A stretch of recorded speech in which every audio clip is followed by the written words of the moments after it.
여러분 안녕하십니까, 황시열 변호사입니다. 김문기 몰랐다, 이 법적 평가가 내일 모레 내려집니다. 자, 김문기 몰랐다 이와 관련해 가지고서 어떤 것이 증거로 있는지, 그리고 스모킹 건은 무엇인지 지금부터 여러분께 소상히 말씀드리겠습니다. 아직까지도 강신업TV의 구독자가 아니신 분께서는 지금 바로 구독 버튼을 꾹 눌러주시기 바랍니다.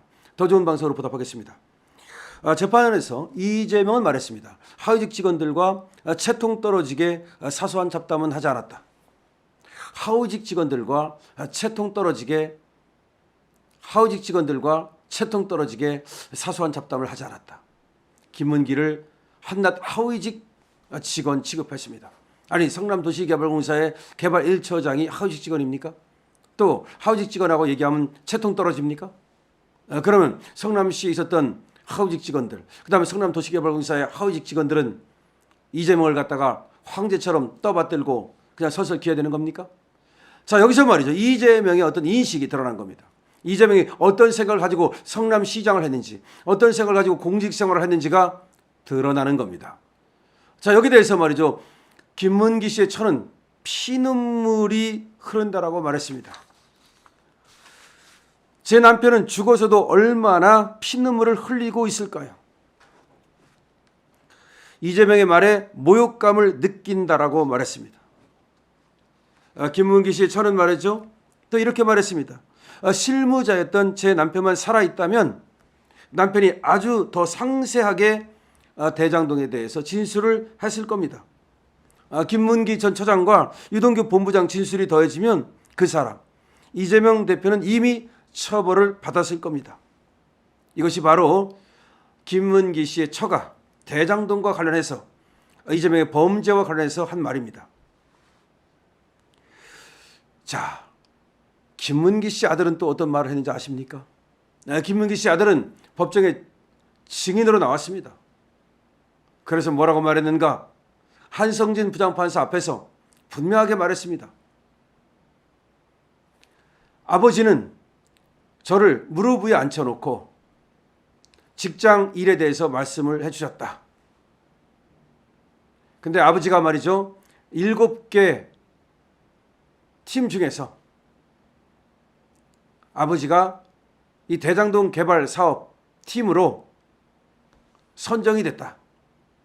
7명 중에서 아버지가 이 개발 사업 맡게 됐다 라는 얘기를 했다. 그래서 아버지가 유동규 얘기를 하면서 야, 인맥이 최고야 라는 말도 했다.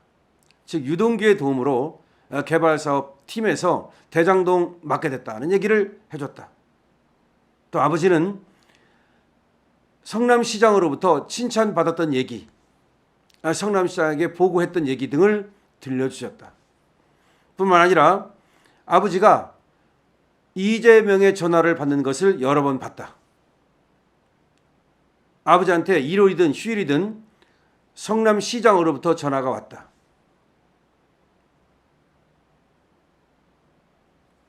아버지는 퇴근해 가지고서 저녁을 먹는 중에도 또 쉬는 중에도 성남시장으로부터 전화가 오면 그 전화를 받았다. 아버지는 원래가 2015년 1월에 호주와 뉴질랜드 거기 가지 않도록 돼 있었는데, 원래는 개발사업 2팀장 이현철이라는 사람이 가도록 돼 있었는데 아버지가 유동규의 추천으로 가게 됐다라고 말한 적도 있다. 아버지는 성남시장과 골프 친 얘기, 낚시 친 얘기 등등을 들려주었다. 이것이 바로 김문기 씨 아들의 법정 증언입니다. 이거는 스모킹 건이 되는 거죠. 이 김문기 씨 아들의 증언과 그다음에 김문기 씨 처의 이런 증언들은 모두 이재명이 대장동 사업과 관련해서 김문기와 밀접한 교류를 했고, 그렇기 때문에 김문기 씨를 잘 알고 있었고, 따라서 김문기 씨가 2021년 12월 21일 목숨을 스스로 끊은 후에 그 다음에 12월 20일 그 다음날 CBS, 그 다음에 SBS 등등에 나가서 김문기를 모른다고 했던 말들이 거짓말이라는 것이 이 스모킹 건에 의해서 증명되는 겁니다. 지금 김문기 씨의 유족들은 말이죠. 피눈물을 흘리면서 모욕감을 느끼고 있습니다. 어떻게 성남시장 이재명이 자기 아버지를 모른다라고 말할 수 있는지. 자기 아버지는 그렇게 얘기했다는 거죠. 자기는 주군에게 비수를 꽂지 않는다. 그리고 아는 사람들, 자기에게 도움을 준 사람들을 배신하지 않는다. 그리고 김문기 씨의 유서 2장이 나왔는데 거기에도 말이죠. 자기 안고 가겠다는 말이 쓰여 있다는 거죠. 따라서 김문기 씨는 극단적인 선택을 한 것이 어쩌면 자기가 또 감옥 가는 것도 두려워서겠지만 사실은 김문기 씨는 뭐 감옥 갈 일도 하지 않았던 것으로 보이고 오히려 어쩌면 자기 때문에 말이죠. 이재명에게 또 다시 유동규라든지 이런 사람들에게 어떤 부담이 갈까 봐 자기 안고 간 것이 아닌가라는 그런 지금 얘기가 있는 겁니다. 그런데 김문기 씨가 2021년 12월 21일 극단적인 선택을 한 이후에 김문기 씨가 죽고 나니까 이재명은 이제 김문기 씨는 사라졌으니까 나는 김문기를 모른다. 만약 김문기가 살아있는데 나는 김문기를 모른다 그러면 김문기 씨가 여러 가지 반박을 할 거 아닙니까? 증거를 댈 거 아닙니까? 그러니까 김문기가 죽고 나니까 바로 나 김문기 모른다. 그러면서 김문기 장례식에도 안 가고 그 다음에 조화도 안 보내고 뿐만 아니라 김문기 씨 장례식이 치러지고 있는 동안에 크리스마스 이브라고 꽃갈모자 쓰고 산타클로스 옷 입고 대통령 경선 과정에서 마누라랑 춤추고 자 이랬던 것이 이제 김문기 씨와 이재명의 지금 관계입니다. 자 이것이 이제 이틀 후면 김문기 씨를 모른다고 말했던 이재명의 말이 새빨간 거짓말이라고 하는 것 이것이 김문기 씨의 유족들에게 얼마나 비수가 되고 얼마나 모욕감을 주었는지 하는 것 이런 모든 것들이 판명납니다. 지금 이재명은 말이죠. 자기가 김문기를 모른다고 말하면 다른 증거들이 없을 것으로 생각했는지는 모르지만 또 내가 하위직 공무원들하고 어떻게 교류를 하느냐 채통머리 떨어지게 라고 말하면 자기는 김문기를 몰랐다는 말이 거짓이 아니라고 증명할 수 있을 것으로 생각했지만 그러나 김문기를 모른다고 한 말이 그냥 모른다가 아니라 사실은 대장동 꼬리를 자르기 위해서 허위사실을 유포하고 당선될 목적으로 허위사실을 유포했다고 지금 검찰이 보고 있다는 거. 이재명은 알아야 될 겁니다.